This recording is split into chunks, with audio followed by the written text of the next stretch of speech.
So, just to bring it all around here, the great exhibit which we must always keep in front of ourselves and our critics is the mystery of the human mind and body. No one knows how it is that I can command my hand to make a fist and that it will do that. I mean, that's mind over matter. That's the violation of every scientific principle in the books. And yet it is the most trivial experience any of us have. We expect to command our body. We expect the mental will to order the monkey flesh into action, and it will follow. The body is the nexus of the mystery of life.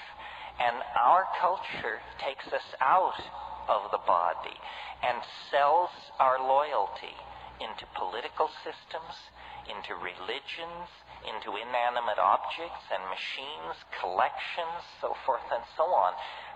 The felt experience of the body is what the psychedelics are handing back to us. That's why it's called escape, because it's escape from HBO, from walking the mall, from seeing what's on the tube, from consuming trash media. It's escape from all of that into the authenticity of the body. This is why sexuality is so edgy in this society. They'd make it illegal if they but could figure out how. It's the one drug they can't tear from our grip, and so they lay a guilt trip about it. But sexuality and psychedelics, by carrying us back to an authentic sense of the body, carry us back to the domain of authentic values. And more, the message that people are getting as they avail themselves of the psychedelic experience is that it is not a journey into the human unconscious or into the ghost bardos of our chaotic civilization. It's a journey into the presence of the Gaian mind, that the earth is a coherent whole. It is a thinking, feeling, intending being that in terms of our value structures, it would be foolish to image as anything other than female. And when cultural values created by male dominance and science and linearity and so forth and so on, when those values are dissolved, what is waiting there is this incredibly poignant experience of matrix, what James Joyce called the mama matrix most mysterious, nothing more than our bodies and the earth out of which our bodies came. History, as we have lived it in the West, has been a turning of our back on that. And now history has failed. Western cultural institutions, having become global cultural institutions, now show themselves to be adequate to inspire, lead, or carry anyone into a future worth living in. At this moment, then, this reconnecting to the Gaian mind becomes a kind of moral imperative.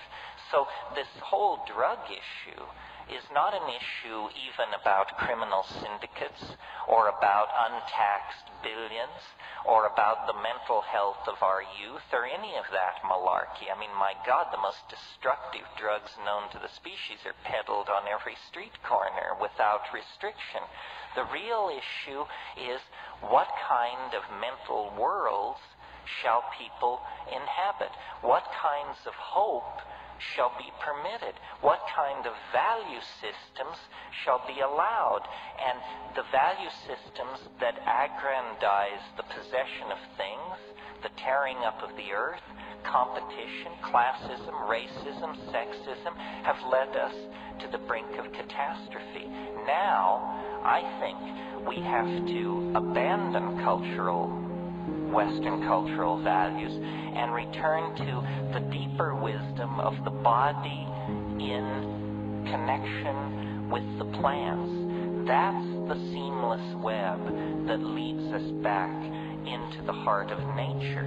And if we can do this, then this very narrow neck of cultural crisis can be navigated. Very little of the past can be saved.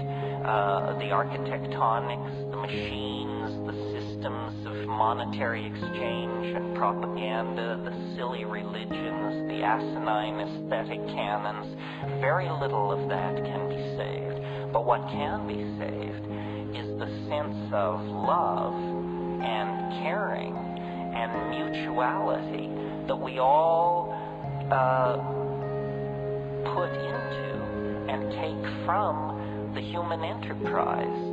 You know, there's a Grateful Dead song that says, you can't go back and you can't stand still. If the thunder don't get you, then the lightning will. And we now hold, through the possession of these psychedelics, catalysts for the human imagination of sufficient power that if we use them, we can deconstruct the lethal vehicle that is carrying us toward the brink of apocalypse.